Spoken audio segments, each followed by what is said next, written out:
숲으로 가는 길입니다. 안녕하세요. 반갑습니다. 저도 가끔 그런 생각을 해봅니다. 시간을 들여 열심히 쉬긴 했는데 왜 쉰 것 같지 않고 몸도 마음도 피곤할까? 아무것도 안 하고 가만히 있기도 하는데 나 지금 제대로 쉬고 있기는 한 걸까? 라는 생각 말이죠. 오늘 추천드리는 책, 나는 왜 마음 놓고 쉬지 못할까? 저자 김은영, 펴낸 곳은 심심입니다. 저자는 우리가 왜 쉬지 못하고 있는가, 그리고 무엇을 휴식이라고 착각하고 있는가를 아주 날카롭게 짚어줍니다. 휴식은 아무것도 안 하는 게 아니며 많은 사람들이 그걸 착각하고 있다라고 말합니다.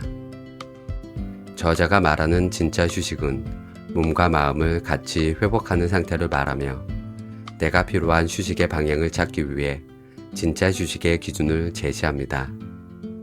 저자인 김은영님은 서울대학교 의과대학 교수이자 정신건강센터 소속 정신건강의학과 전문의로서 서울대학교 학생들과 교직원을 진료하고 있다고 합니다. 나는 왜 마음 놓고 쉬지 못할까? 그럼 들어가 보겠습니다.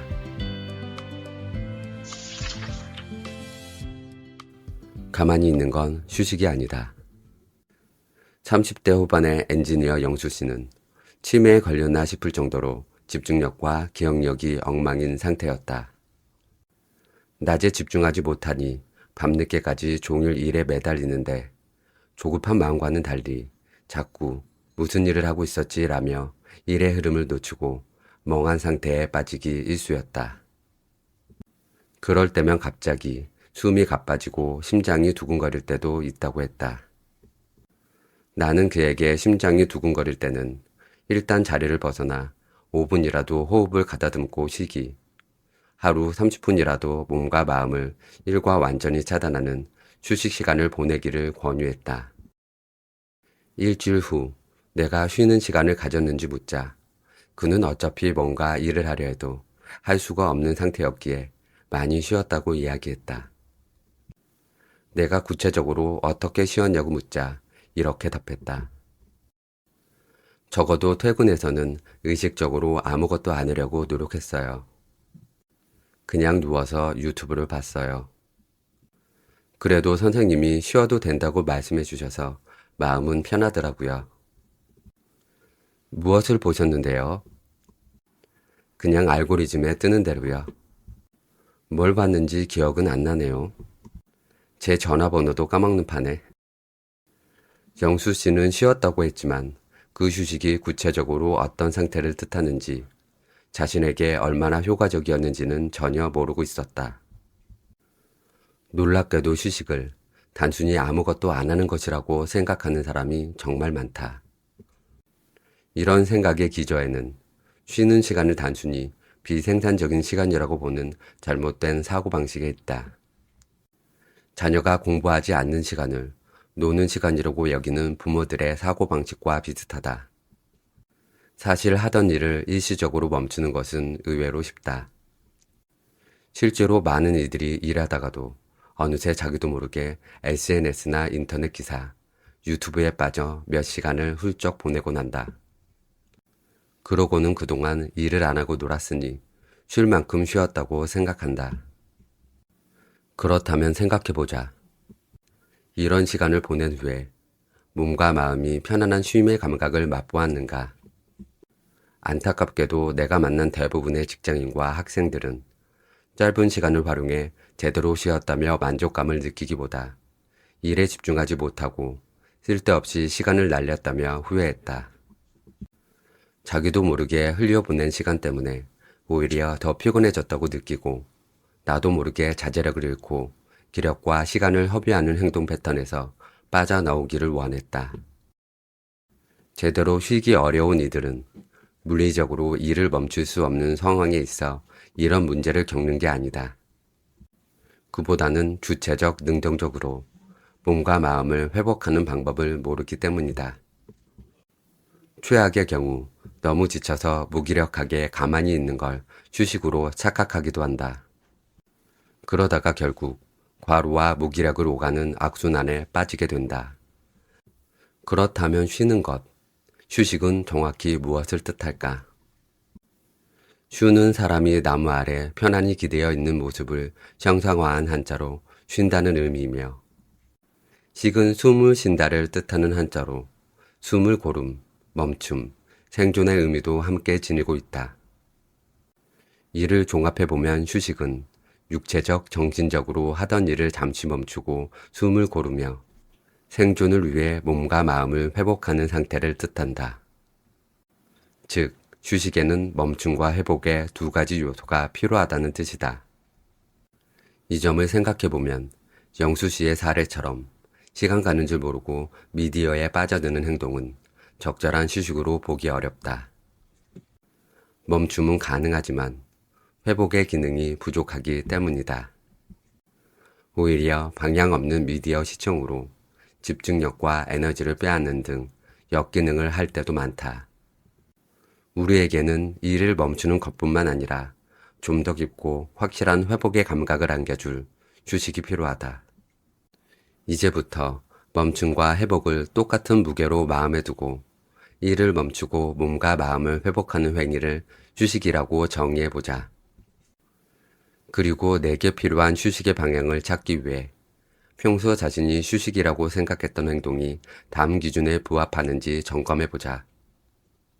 바로 일상 곳곳에 건강한 활력을 채워주는 진짜 휴식의 기준이다. 진짜 휴식의 5가지 기준. 하나, 긍정적인 감각과 감정이 분명히 느껴지는가. 진짜 휴식의 첫 번째 기준은 쉬는 시간에 하는 행동으로 긍정적인 감각이 확실히 채워지는가다. 휴식 활동을 할 때만큼은 내가 평소 지치고 산만한 상태와 달리 몰입할 수 있는지를 생각해보면 좋은 휴식인지 아닌지 구분하기 쉽다. 지끈지끈한 머리가 가벼워지는 느낌, 어깨와 목의 긴장이 풀리는 느낌이 드는가, 편안함이나 고요함, 차분함이 느껴지는가, 소리나 통증에 예민해진 감각이 조금이나마 줄어들고 괴로움을 참고 견딜 만한 상태가 되는가, 때로 고통을 잠시 잊기도 하는가, 잘 돌아가지 않던 생각이 좀 더 수월해지는가, 즐거움과 활력이 충전되는 느낌이 드는가, 기계적으로 일할 때보다 의욕적인 상태가 되는가, 종일 불안한 생각을 떨치기 어려울 때 어떤 활동을 하는 것만으로도 그 순간만큼은 편안함을 느끼면서 이완 상태로 들어갈 수 있다면 매우 감사한 일이다. 이때의 휴식은 마치 산소호흡기처럼 숨막히는 순간에 극적으로 숨통을 트이게 해준다. 내가 진료하던 환자 중에는 강도 높은 감정노동으로 점철된 일을 끝마치고 종종 밤늦게 춤 연습을 하러 가는 분이 있었다. 그는 평소에는 몸과 마음이 깊고 차가운 물속으로 끊임없이 가라앉는 느낌이지만 춤을 추는 순간만큼은 누가 뒷목을 잡고 수면 위로 잠시 끌어올려 숨을 쉬게 해주는 것 같다라고 했다. 마치 나는 살아있다고 외치는 듯한 기분이라고 말이다. 둘, 휴식 후에도 긍정적인 감정과 감각이 유지되는가? 휴식 활동 중 느꼈던 긍정적인 몸과 마음의 상태가 활동이 끝난 후에도 지속되는가도 회복에서 매우 중요하다. 우리가 평소 휴식이라고 생각하는 활동 중에는 좋은 건 그때뿐인 활동도 있다. 실제로 많은 환자들이 친구들과 수다를 떨거나 맛있는 음식을 먹고 있을 때는 기분이 좋고 재미있지만 헤어지거나 집에 오는 순간 기분이 가라앉는다고 이야기한다. 물론 이런 활동도 안 하는 것보다는 조금이라도 즐거움을 느끼는 편이 낫겠지만 긍정적인 감각이 짧게 스쳐 지나가는 활동은 주된 휴식 전략이 되기 어렵다. 한 행위가 몸과 마음에 어떤 영향을 남기는지는 사람마다 매우 다르다. 어떤 사람은 노래방에 다녀오면 기분이 풀리면서 적어도 그날 저녁은 신나는 기분으로 지낼 수 있고 그 기억으로 며칠 더 즐거운 상태에 머무를 수도 있다. 반면 누군가는 큰 소리와 같은 과도한 감각 자극, 과각성과 흥분 때문에 잠깐은 신나더라도 그 시간이 끝나고 나면 오히려 몸이 피로하고 초조함이나 불쾌감을 느낄 수도 있다. 그러니 어떤 휴식 활동을 할 때 내 몸과 마음에 좋은 감정과 감각이 남는지, 그 감각이 얼마나 오래 가는지 생각해 보자.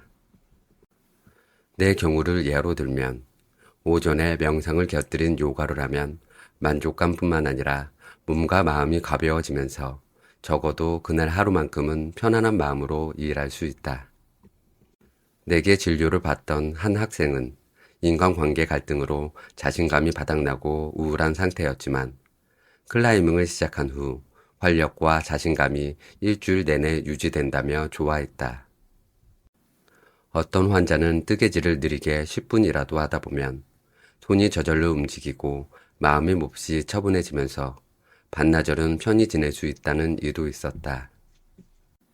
이렇게 잠깐이라도 편안해지면 미루던 메일을 열어보거나 불편한 동료에게 연락하는 일 등 부담감이 느껴지던 일을 할 마음의 여유가 생긴다. 셋, 휴식이 내게 필요한 감각과 감정을 선물하는가? 내가 정말 필요하고 간절히 원했던 걸 딱 필요한 시점에 선물로 받는 것만큼 기쁘고 만족스러운 일은 없다. 이처럼 휴식도 지금 내게 꼭 필요한 선물이라고 생각하면 좋다.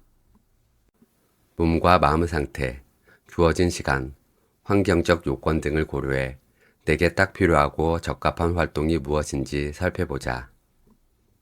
무기력할 때는 자신에게 활력과 에너지를 공급하고 과부하 상태에서는 이완, 고요함, 안정감을 주면 좋다.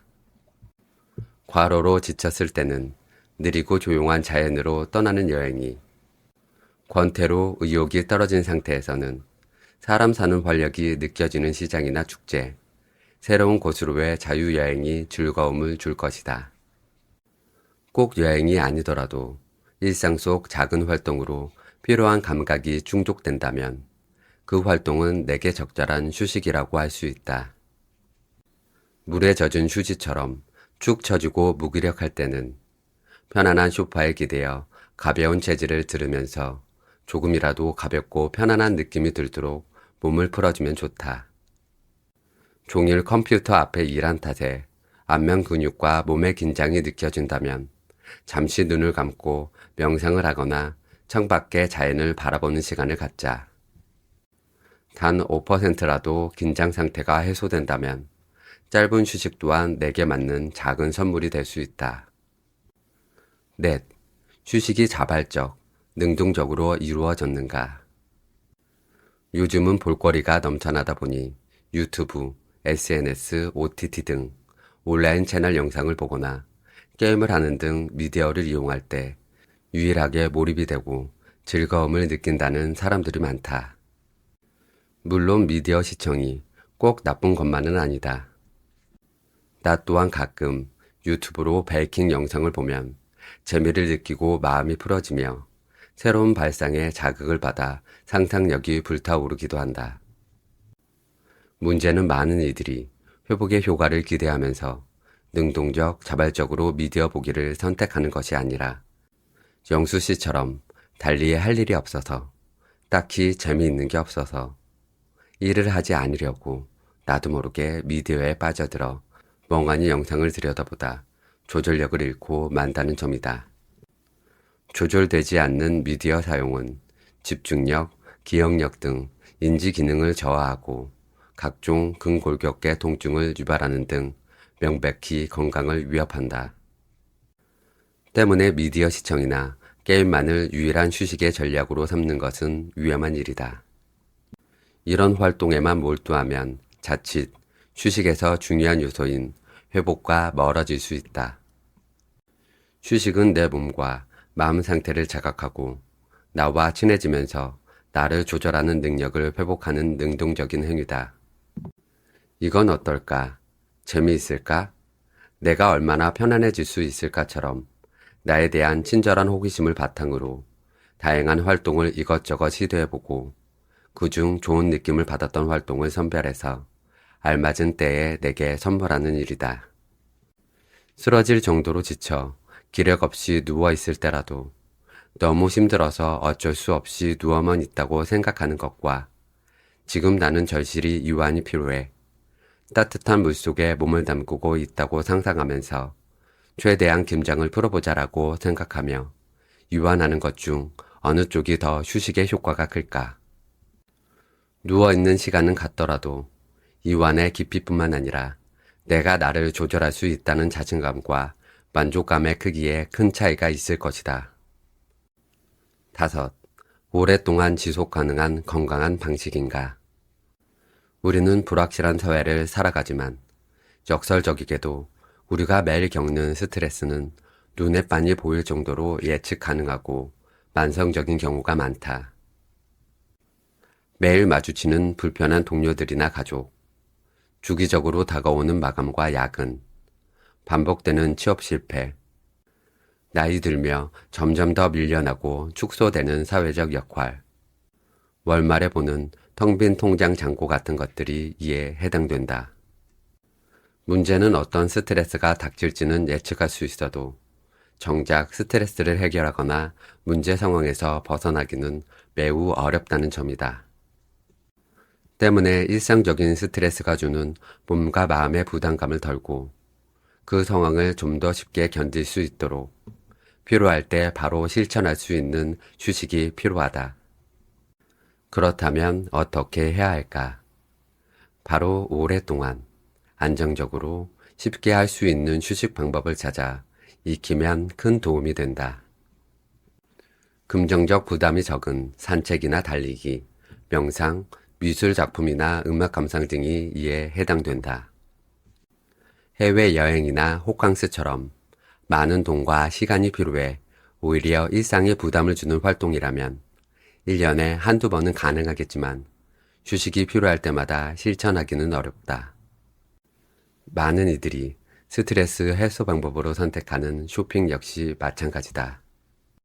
어떤 이들은 월말에 생활고로 스트레스가 찾아오는 것을 알면서도 인터넷 쇼핑이나 홈쇼핑으로 물건을 싸게 사거나 때로는 필요하지 않은 중고 거래를 해서라도 돈을 아꼈다는 성취감을 느끼고 싶어 한다. 어떤 이들은 과도한 지출로 자신의 능력을 과시하면서 느끼는 흥분과 활력, 마음 한구석에 채워지는 느낌에 매료되어 과소비를 거듭한다. 최근에는 과도한 음주, 폭식, 도박 등 중독성이 강한 행위로 스트레스를 푸는 이들도 늘고 있다. 어떤 행동이든 그 행동을 하게 되는 내적인 이유가 있지만 결과적으로 스스로에게 큰 부담을 준다면 오랫동안 지속하기는 어렵다.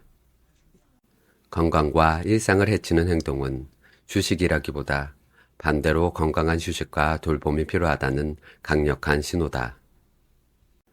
만약 내가 여기에 해당된다면 일단 문제가 되는 활동을 멈추고 몸과 마음을 전반적으로 점검해보자.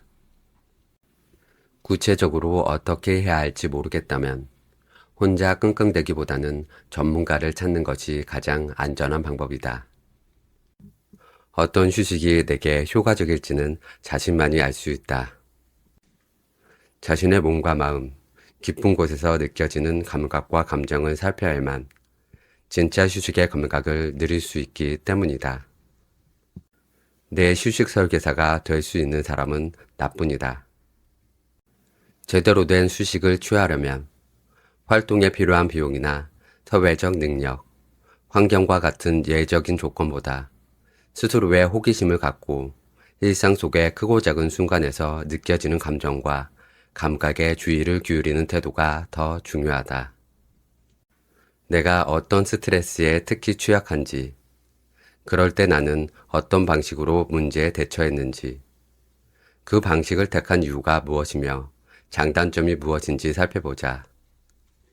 과거와 현재의 삶을 연결하며 그 의미를 생각해보고 이를 토대로 현재의 삶이 어떻게 작동하고 있는지 이해하는 과정은 적절한 휴식 전략을 세우고 삶의 방향을 조종하는데 꼭 필요한 단계다. 해도 불안, 안 해도 불안. 내가 쉬지 않고 일하게 되는 이유. 뭐라도 하지 않으면 불안해요. 쉬고 있으면 자꾸만 뒤처진다는 생각이 들어서 괴로워요. 분명 너무 바빠서 힘든데도 이상하게 일을 더 벌려요. 자꾸만 저를 극한으로 몰고 가게 돼요. 진료실에서 내가 매일 듣는 말이다. 우리 주변에서도 일이나 경력에 도움이 될 만한 생산적인 일을 하지 않으면 불안해하며 제대로 쉬지 못하는 사람들을 흔히 찾아볼 수 있다. 이미 지친 상태에서도 약간의 여유가 생기면 초조함을 느끼고 일을 더 벌리며 일을 해도 스트레스, 안 해도 스트레스라고 답답함을 호소한다. 이들은 사는 게 너무 피곤하고 지친다라고 말하면서도 좀처럼 일을 줄이거나 휴식 시간을 확보하거나 건강을 돌보기를 주저한다. 그래서 공황이나 우울로 감정 조절에 어려움을 겪는 경우가 많다. 너무 힘겨워서 도저히 버티기 어려울 정도가 되어서야 혹시 정신적인 문제가 있어 자신이 떠맡은 일을 제대로 해내지 못하는 게 아닌가 염려된다며 정신건강의학과를 찾아온다. 일이 너무 많다. 정말 쉬고 싶다라고 한참 하소연하지만 동시에 약을 먹고 잠을 원할 때 푹 자면 좀 더 많은 시간 동안 집중해서 일할 수 있을 것 같다며 비현실적인 치료 효과를 기대한다. 힘들어 쉬고 싶다며 진료실을 찾고서도 일을 더 해야 한다는 생각을 놓지 못하는 것이다. 나는 이런 문제로 오는 이들에게 상담 치료의 목적은 환자가 충분히 쉬면서 일을 조절할 수 있도록 그들의 불안을 덜어주는 것이며 불안이 덜어져야 현재 상태를 돌아볼 수 있는 여유가 생긴다고 설명한다. 그러면서 치료를 받고 상태가 나아졌다고 해서 더 일하면 안 됩니다 라고 주의할 점을 분명히 이야기한다. 대부분은 설명을 듣는 자리에서 그 말에 동의하지만 실질적 변화에는 어려움을 겪는다. 상태가 조금이라도 나아지면 자신도 모르게 더 일하고 그 탓에 다시 지쳐 진료실에 되돌아오는 악순환을 반복하는 사람들도 꽤 있다. 이들은 어쩌다 이렇게 일과 불안의 굴레에 갇히게 되었을까? 많은 이들이 쉬고 싶다고 외치면서도 한편으로는 바쁨을 선망하고 자랑스러워하며 바쁘게 살지 않으면 게으르다고 자신과 타인을 비난한다. 이러한 일에 대한 불균형한 관념은 일과 돈에 과도하게 의미를 부여하는 사회적 분위기에서 생겨난다. 사회는 늘 더 일하라고 한다. 잠을 줄이고 식사를 건너뛰고 하루 대부분을 일하는 사람들, 비인간적인 일정을 따라 공부하는 학생들의 이야기가 인생을 허비하지 않는 바람직한 사례로 여겨지며 미디어를 통해 널리 소비되고 친송된다. 많은 이들이 아주 어릴 때부터 일 때문에 가족과 단란한 저녁이나 주말을 희생하는 걸 당연히 하는 모습을 보고 자란다. 누구나 한 번쯤 들어봤을 법한 지금 한가하게 놀 때가 아니다. 내가 그러고 있을 시간에 다른 사람들은 과 같은 말은 일상의 매 순간을 생산적인 일로 채워야 한다는 압박과 불안을 마음속 뿌리 깊이 심는다.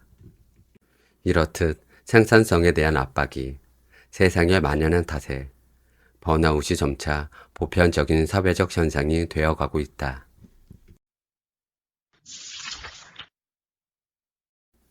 마음챙김, 내 상태를 자각하는 첫걸음. 휴식은 내 상태를 알아차리는 데서 시작한다. 제대로 쉬려는 노력이 확실한 효과를 발휘하려면 지금 이 순간 몸에서 어떤 감각이 느껴지는지, 마음에 무슨 생각과 감정이 떠오르는지 명료하게 알아차릴 수 있어야 한다. 가능한 말로 표현할 수 있다면 더욱 좋다. 그래야 지금 나에게 무엇이 필요한지 알고 효과적인 대처 방법을 선택할 수 있기 때문이다. 그러나 나를 포함한 대부분의 사람들은 현재 자신의 주의를 기울이는 대신 미래의 목표와 앞으로 해야 할 행동에 초점을 두고 살아가는 데 익숙하다. 아침에 일어나자마자 하루 일정을 확인하고 그 다음 해야 할 일들을 떠올리며 하루를 보낸다. 자기 전에는 하루 동안 했던 일을 반추하고 평가하며 내일, 이번 주, 올해 할 일을 걱정하고 계획한다. 이렇게 매 순간을 내가 어떻게 존재하는가 보다 무엇을 해야 하는가에 몰두하며 살아가다 보면 내 존재, 경험은 무시당하기 쉽다. 그래서 많은 사람들이 몸과 마음의 적신호가 켜지고 목표 지향적인 활동을 할 수 없는 지경이 되어서야 뒤늦게 자신의 상태에 주의를 기울인다. 안타깝게도 심각한 질병에 걸릴 때까지 몸의 이상 징후를 느끼지 못하거나 우울증이 악화될 때까지 마음이 얼마나 지친 상태인지 모르는 사람들이 정말 많다. 자신의 몸과 마음을 제대로 보호할 줄 모르는 그야말로 무방비 상태로 살아가는 것이다. 제대로 쉬고 효과적인 방식으로 자신을 돌아보려면 먼저 본인의 상태를 명료하게 자각하는 능력이 꼭 필요하다. 내게 깨어있는 방법, 즉 지금 이 순간의 생각, 감정, 신체 감각 등을 알아차리는 방법인 마음챙김을 소개한다. 나아가 마음챙김으로 불편하고 힘든 상황에서 빠져나와 긍정적인 감정과 감각을 불러일으키는 과정도 함께 설명한다. 이렇게 이야기하면 마음챙김이 힘들 때만 활용하는 일종의 치료법이라고 생각할 수도 있다. 그러나 마음챙김은 삶을 새로운 시각으로 보고 새롭게 경험하며 나와 나를 둘러싼 이 세상의 본질을 더욱 크고 깊게 이해하는 경험이다. 마음챙김이란 지금 이 순간 느끼는 감정과 감각에 의도적으로 주의를 기울여 좋고 나쁨을 판단하지 않고 있는 그대로 자각함을 뜻한다. 현재 상태와 경험을 알아차리는 쉽고 효과적인 방법이다. TV 속 하얀 화면에 내 마음을 투영하며 관찰한다고 생각하면 이해하기 쉽다. 관찰하는 나는 TV와 일정한 거리를 두고 경험하는 나, 생각, 감각, 충동을 주의 깊게 바라본다. 우리는 TV를 보면서 어떤 장면이 인상 깊다고 해서 화면 속으로 뛰어 들어가지는 않는다. 그런데 특정한 감정, 특히 부정적인 감정이나 걱정, 후회 등이 일어나면 그 안에 깊이 빠져들어 몇 시간씩 헤어나오지 못할 때가 있다. 이는 마치 TV를 보다가 화면 속으로 뛰어들어가 밖으로 빠져나오지 못하는 것과 같다. 즉, 감정이나 특정 생각에 매몰되어 관찰하는 나가 사라진 상태다. 관찰하는 나는 이런 감정은 나쁘다라거나 이런 생각은 해서는 안 된다라는 식으로 떠오르는 감정과 감각을 판단, 평가하거나 무시하지 않는다. 대신 마음을 그저 고요하게 있는 그대로 바라본다. 마치 높은 산에 올라 하늘에 수많은 구름들이 흘러왔다가 사라지는 모습을 바라보는 것과 같다. 이렇게 내면에서 어떤 일들이 일어나고 있는지 넓고 열린 시야로 바라보며 자각하는 자세를 깨어있는 알아차림이라고 한다. 깨어있는 알아차림은 마음챙김의 핵심이자 본질이다. 일상 곳곳에 긍정을 불어넣는 법. 여유 시간에 제대로 쉬려면 놀고 쉬는 능력이 필요하다. 놀고 쉬는 능력이란 다양한 긍정적인 감정과 감각을 골고루 느끼고 즐기는 능력이다. 이 능력을 통해 우리는 깊은 위안, 따뜻함, 고요함과 같은 낮은 각성부터 즐거움, 활력, 열정과 같은 높은 수준의 각성까지 다양한 감각을 경험할 수 있다. 지친 이들은 여러 이유로 긍정적인 감정과 감각을 느끼는 능력을 잃었거나 성장 과정에서 그런 느낌을 충분히 경험하지 못한 사람들이다. 이들은 쉬거나 즐길 수 있는 기회와 여건이 주어져도 온전히 쉬기 어려워한다. 만약 늘 조급하고 예민한 긴장을 풀지 못하는 데다 깊은 위안을 느끼는 경험도 부족한 사람이라면 소파에 눕거나 따뜻한 욕조에 몸을 담가도 편안함을 느끼기 어려울 것이다. 매사에 불안해하며 지나치게 부정적으로 미래를 예측하는 사람이라면 남들이 재밌다는 것을 열심히 따라해 봐도 충분한 즐거움과 기쁨을 느끼기는 어려울 수 있다. 지금 이렇게 웃고 있을 때야 라며 자꾸 불안한 생각이 침투해서 즐거움을 앗아가며 몸을 긴장시키기 때문이다. 이럴 때 마음 챙김을 하면 내가 현재 무엇을 경험하고 있는지 명확하게 자각할 수 있을 뿐만 아니라 내게 필요한 긍정적인 감정과 감각을 유도해 부정적인 상태에서 빠져나가는데 무척 큰 도움이 된다. 만약 마음이 폭풍 속에 갇힌 듯 흔들린다면 어떻게 그 폭풍에서 빠져나와 현재의 자신을 고요히 바라볼 마음의 공간을 만들 수 있을까? 바로 지금 이 순간 몸에 느껴지는 감각에 주의를 집중하면 된다. 다음과 같은 신체 감각을 활용할 수 있다. 호흡, 숨을 들이쉬고 내쉬는 감각, 코끝이나 가슴, 배처럼 호흡이 느껴지는 신체 부위, 귀로 들리는 소리, 방 안의 소음, 새소리, 바람소리 등, 눈에 보이는 사물, 화분, 책상 위의 물건 등, 코에 느껴지는 향기, 차나 커피의 향기, 식물의 향기 등, 피부로 느껴지는 감각, 물건의 촉감, 엉덩이가 의자에 닿는 느낌, 발바닥이 땅에 닿는 느낌 등. 이런 신체 감각은 좋거나 나쁘다는 감정, 생각을 불러일으키지 않는 중립적인 감각이다. 그 감각에 천천히 마음의 닻을 내리고 거기에 주의를 기울여 보자. 현재의 감각에 가볍게 집중하면서 이 순간 일어나는 생각과 감정을 그저 그대로 놓아두고 관찰한다. 이렇게 신체 한 부위에 집중하는 것만으로도 흙탕물의 흙이 바닥으로 가라앉고 물 전체가 맑아지는 듯 혼탁했던 마음이 고요해짐을 느낄 수 있다. 신체 감각 중 호흡의 감각은 주의를 정박시키는 닻으로 가장 많이 사용되는 감각이다. 마음 챙김을 처음 접하는 이들이 가장 먼저 연습하는 쉽고 기초적인 명상이 바로 호흡 명상이다. 호흡은 생명력의 원천으로 우리 몸은 24시간 쉬지 않고 호흡 활동을 한다. 때문에 호흡의 감각을 활용하면 시간과 장소에 구애받지 않고 언제든 필요할 때 마음의 닻을 내릴 수 있다. 게다가 호흡은 자율신경계를 조절하는데 매우 효과적인 방법이기도 하다. 들이쉬는 숨에 가볍게 주의를 기울이면 약간의 활력과 각성을 느낄 수 있고, 길게 내쉬는 숨에 주의를 기울이면 부교감신경계가 자극되며 몸이 이완되어 마음의 안정을 찾는 데 도움이 된다. 나도 길고 긴 진료 시간 전에, 긴장되는 발표나 강의를 시작하기 전에, 논문 쓰기처럼 스트레스가 많은 작업을 하는 도중에 언제나 짧은 호흡 명상을 하며 마음을 차분하게 다스린다. 호흡에 가만히 집중하다 보면 마음이 이리저리 방황한다는 사실을 알아차릴 수 있을 것이다.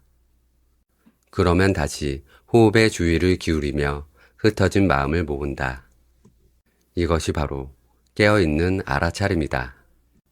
다음의 내용을 참고해 간단한 호흡 명상을 연습하며 알아차림의 감각을 일깨워 보자. 3분 호흡 명상을 통한 알아차림. 편안하게 앉아서 눈을 감습니다. 위로 지퍼를 올리듯 등과 어깨를 곧게 편 후 몸의 힘을 풀고 부드럽게 합니다. 편안하면서도 위험 있는 자세입니다. 숨을 들이마시고 내쉬면서 자연스러운 호흡을 느껴봅니다. 호흡이 잘 느껴지는 곳이 코끝일 수도 있고 입이나 가슴일 수도 있습니다. 그곳에 주의를 집중하며 숨이 들어오고 나가는 것을 느껴봅니다. 숨을 들이마시며 폐를 통해 온몸이 맑고 깨끗한 숨결로 가득 차는 감각을 느껴보세요. 숨을 내쉴 때는 입을 살짝 벌리고 천천히 길게 내쉽니다. 내쉬는 숨에 나를 괴롭히는 상념과 걱정, 몸의 긴장감까지 함께 내보냅니다. 자연스럽게 호흡하면서 계속해서 숨이 들어오고 나가는 느낌을 알아차립니다.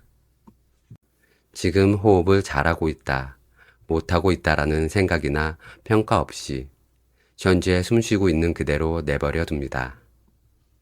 그저 파도가 들어왔다가 나가는 것처럼 자연스럽게 말이죠. 이렇게 하다 보면 걱정과 잡념, 못다한 일, 공상 등이 시시때때로 떠오를 것입니다.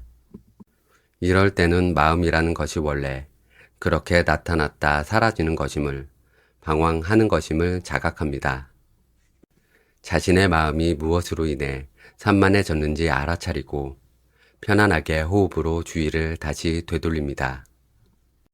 호흡이 우리를 지금 여기, 현재의 순간에 다시 머물게 할 것입니다. 계속해서 부드럽고 자연스럽게 호흡하면서 들어오고 나가는 숨을 가만히 알아차립니다. 베트남의 승려이자 평화운동가인 티나타는 마음챙김에 대해 이렇게 말했다. 떠오르는 아침 해를 바라볼 때 마음을 모으고 의식을 집중할수록 떠오르는 해의 아름다움이 더 잘 보인다. 지금 향기롭고 감미로운 차 한 잔을 손에 들고 있다고 상상해보자. 마음이 흩어져 있으면 차의 맛을 제대로 즐길 수 없다. 차에 마음을 모으고 의식을 집중해야 한다. 그래야만 차가 제 향과 맛을 보여줄 것이다. 마음챙김과 집중이 행복의 원천인 이유가 여기에 있다. 그렇게 훌륭한 수행자는 언제 어디서나 행복하고 기쁜 순간을 창조할 수 있다. 이렇게 자신의 감각에 깨어있고 그 상태를 알아차리는 법을 익히면 평범하고 익숙한 대상도 특별한 즐거움과 편안함을 주는 대상이 될 수 있음을 깨닫는 힘이 생긴다. 그러면 바로 지금 여기에 존재하는 기쁨과 행복을 온전하게 누릴 수 있다. 뿐만 아니라 나 자신이나 다른 대상을 고요하게 지켜볼 수 있기에 무언가를 바라보는 주의력이 좋아지고 대상을 지켜보는 순간과 그 본질을 더욱 명료하게 기억하게 된다. 반면 마음을 방황하며 현재에 대해 깨어있지 못한 상태에 머무르면 늘 하던 일을 아무 주의력 없이 자동적으로 반복하기 쉽다. 그러면 하루 종일 바쁜 일과를 처리하고도 뭘 했는지 기억하지 못한다. 머리와 몸이 멋대로 따로 움직이는 자동 조종 상태에 빠진 것이다. 머릿속은 두서없이 과거와 미래를 오가는 각종 상념들로 가득 차 있거나 멍하니 있어서 현재의 주의를 기울이지 못한다. 몸은 그냥 원래 일하던 대로 자동적으로 움직인다. 그래서 어제 몇 시에 퇴근했는지, 아침에 먹었던 음식이 무슨 맛이었는지 떠올리지 못한다. 운전을 하며 집에 왔어도 그날의 날씨나 귀갓길의 풍경을 기억하지 못하고 책을 다 읽고도 무슨 내용인지 기억하지 못한다. 심지어 다른 사람과 대화하다가도 방금 자신이 무슨 말을 했거나 하려고 했는지, 상대방이 무슨 말을 했는지조차 잊어버린다. 이렇게 자동 조종 상태에서 일상을 살아가면 삶에 대한 만족도가 크게 떨어지며 몸과 마음의 피로가 심해진다. 게다가 연구에 따르면 마구잡이로 떠오르는 생각은 일부 창조적이고 즐거운 몽상으로 이어지기도 하지만 3분의 2 이상은 불쾌하고 부정적이거나 중립적인 생각으로 흘러간다. 때문에 내 마음이 방황할 때 이를 알아차리고 현재의 순간에 집중하면 부정적인 생각과 감정에 빠져드는 시간이 줄어 스트레스를 덜 느낄 수 있다. 그러니 마음챙김을 일상에서 꾸준히 연습해보자. 자동 조종 상태에서 벗어나 일상의 피로를 줄이고 좀 더 온전한 휴식의 감각을 느낄 수 있을 것이다. 마음챙김을 특정한 환경에서 엄숙한 자세로 하는 종교적 명상이라고 오해하고 어려울 거라고 생각하는 이들이 많다. 하지만 마음챙김은 특정 행위라기보다는 지금 여기에서 내가 느끼는 경험에 열린 마음으로 주의를 기울이는 태도에 가깝다. 무엇을 하든 우리가 온전히 그 순간에 주의를 기울이며 떠오르는 생각, 감각, 감정을 알아차리려고 한다면 그게 곧 마음 챙김이다. 먹기처럼 일상적인 단순한 행위라도 그 앞에 마음 챙김을 넣어 마음 챙김 무엇 하기라고 이름을 붙이고 그 행위를 하며 느껴지는 감각에 집중하면 그 행동이 곧 마음 챙김이 된다. 이런 식으로 일상에서 언제 어디서든 쉽게 마음 챙김을 연습할 수 있다. 예를 들면 나는 음료를 마시는 걸 좋아해서 커피나 차를 자주 마시는데 이때 짧게라도 감각의 주의를 기울이며 마음 챙김을 한다. 먼저 천천히 찬물을 따르며 그 물줄기를 바라본다. 찬물의 색이 시시각각 달라지는 모습을 눈으로 보고 향을 맡고 살짝 입술과 혀로 맛을 본다. 입안이 따뜻해지면서 목 안으로 차가 흘러 넘어가는 느낌에 주의를 기울인다. 답답하고 무기력할 때는 차가운 자몽에이드를 삼키고 외롭고 허전할 때는 따뜻한 코코아를 홀짝인다. 물론 음료를 벌컥벌컥 마시는 재미도 있지만 맛도 제대로 보지 않고 너무 빠르게 들이켜고 나면 언제나 아쉬움이 크다. 그래서 음료를 천천히 보고 듣고 맛보고 향을 맡으며 그 순간 느껴지는 몸의 감각에 주의를 기울인다. 이렇게 즐겁게 음료를 마시다가도 지금 몇 시지? 다음에 해야 할 일이 뭐지? 라는 생각이나 조급하고 초조한 느낌이 반갑지 않은 친구처럼 찾아올 때도 많다. 그러면 방금 이런 생각이 떠올랐네? 심장이 살짝 두근거리는구나 하고 내 몸과 마음에서 일어나는 일을 그대로 알아차린 후 다시 마시던 차에 주의를 기울이면 된다. 이런 식으로 마음 챙김을 일상 곳곳에서 언제 어디서든 할 수 있다. 걸으면서, 운동하면서, 산을 오르면서, 밥을 먹으면서, 양치질이나 샤워를 하면서, 운전하면서, 대화하면서 그 순간 몸에 느껴지는 감각에 주의를 기울이자. 짧게라도 온전히 그 감각에 집중해보자. 내 몸과 마음이 무엇을 경험하고 있는지 깨어 있다면 바쁜 일상 속에서도 나를 온전히 챙기는 작은 틈을 얼마든지 발견할 수 있다. 네, 책의 낭독은 여기까지입니다. 오늘은 이렇게 진짜 휴식이란 무엇인가에 대해 함께 이야기해봤습니다. 짧은 시간 안에 책의 내용을 다 전달해드리기 어렵다 보니 어떤 부분은 이해가 조금 어렵거나 조금 흐름이 끊긴 느낌이 들 수도 있습니다. 그래도 영상이 조금이나마 마음에 드셨다면 책을 직접 읽어보시길 추천드립니다. 지금 이 순간 조금이라도 편안한 쉼이 여러분에게 머물기를 바랍니다. 오늘도 함께 해주셔서 감사합니다.